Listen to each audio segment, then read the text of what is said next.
And I know I'm not asking for legal advice, just maybe a couple of hints. If you just wanted to invest in, say, one apartment building, and wanted to generate passive residual income, and there was somebody like yourself, for example, who, that was your profession, getting these deals and managing them. How would you structure that in terms of legal? I mean, I know that for a syndicate we have a whole bunch of paperwork, but I don't know how I would structure a deal. Just say, going to partnership with like a person who manages it, and then I get PRI. So are you talking about being on the PRI side or being on the general partnership side and actually helping manage the project, Natalie? No, just going to sleep and waking up, getting money in the mailbox. There you go. So the key thing is to vet the operator. Like if you're thinking about investing into a syndication, you want to know the track record of the operator. You want to know, one of my main questions is how much skin in the game does the general partnership team? And I'll use that three keys investment as an example.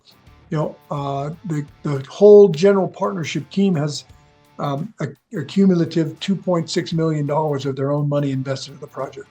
So they're pretty committed financially to put their money where their mouth is, saying, I'm going to invite you, my friends, relatives, and neighbors into this project.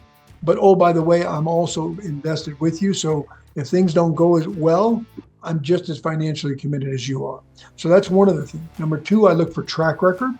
I would encourage you to do a background check on the key print, what they call KP or key principal. That's usually the person that signs on the loan. I will ask questions about the loan that they're signing on. Is it a recourse loan? Is it a non-recourse loan? What are the covenants of the loan?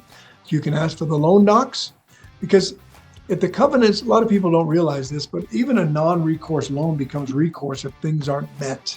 If the financials are not sent in quarterly, or annually, the rent roll is not sent in monthly, all the things that are required as part of the loan docs.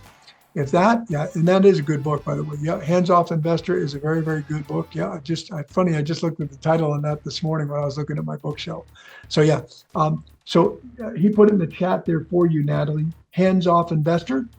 He goes through a lot of the information I'm sharing with you in that book of how to vet syndication or a key principal. Yep, and how to be a safe mailbox investor. Okay, and then the follow-on question would be, if it's not a syndicate, and it's not that, what is it, 506 IRS code, how would you structure that? So if it's not a syndication, the most common partnership is called a joint venture. And a joint venture is where and I'll give a real life example. I had a friend, well, he's now a friend. He was a student of the same education that I went through. His coach recommended he call me. He had found a 40-plex and he didn't want to syndicate it. And I had another friend and myself come in. We 1031'd in. And by 1031, I mean we took the proceeds from a sale of another property and used it as a down payment.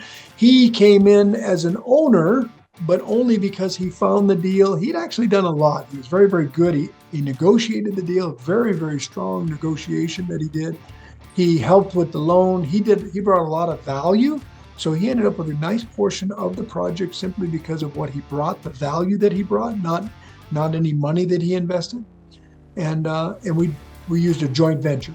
So joint venture is where his entity, my entity, and a friend of mine's entity all came in as partners. Now, the one caveat to that is on a joint venture, to pass the IRS sniff test as a joint venture, nobody can be passive.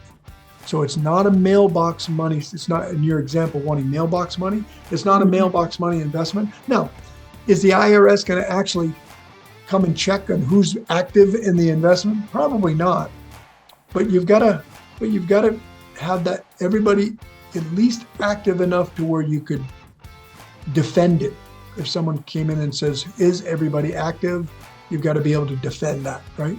And we all Okay. are. We're all on the asset management meetings with the property manager. We've all visited the property from time to time over in Westlaco, Texas. So everybody's active to a degree. So I think we passed that test. So that's really it. So you could structure it that way. I don't know of any other way that you would do that other than just wholesaling the project and letting them buy it from you and getting a fee. But if you want to mailbox money, that's not going to accomplish that. Okay, thank you very much. Yeah, great question.